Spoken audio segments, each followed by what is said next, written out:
I'd always been a skeptic, someone who needed concrete evidence to believe in the paranormal.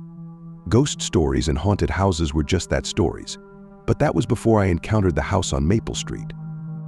It was an old Victorian-style house, tucked away at the end of a quiet street in a small, forgotten town.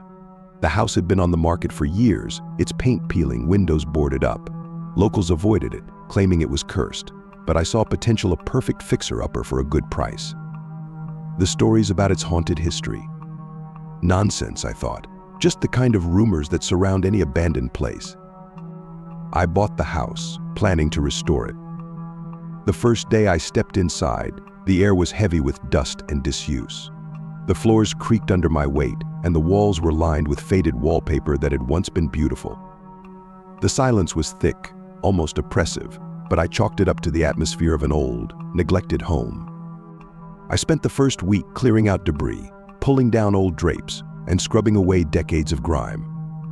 As I worked, I occasionally thought I heard whispers, faint, indistinct, like someone was just out of earshot.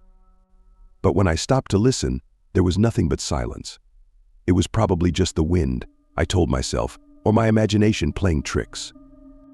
One evening, as I was packing up for the day, I heard a soft thud from upstairs. It was too loud to be the house settling. I grabbed a flashlight and headed up, my footsteps echoing through the empty halls. The sound had come from the master bedroom at the end of the hall, a room I hadn't yet entered. The door was slightly ajar, and as I pushed it open, I was hit with a sudden, icy draft. The room was colder than the rest of the house, and it smelled of something faintly sweet and rotten. My flashlight beam danced across the room, revealing old, heavy furniture covered in dust, but nothing seemed out of place. I turned to leave, but then I saw a figure standing by the window, its back to me. It was a woman, dressed in a long, flowing dress, her hair cascading down her back. My heart raced as I called out, but she didn't move. She just stood there, staring out the window, unmoving. I took a step closer, the floorboards creaking underfoot. The woman slowly turned her head and I froze. Her face was pale, almost translucent, her eyes hollow and empty. She opened her mouth as if to speak, but no sound came out. Instead, the air around me grew colder, and a deep sense of dread washed over me. I backed out of the room, my hands shaking, and bolted down the stairs. As I reached the bottom, I heard a whisper, clear as day. Leave. It was her voice, soft but filled with urgency. I didn't need to be told twice. I grabbed my keys and fled the house, not stopping until I was safely in my car, the engine roaring to life. I looked back at the house, its dark silhouette against the evening sky.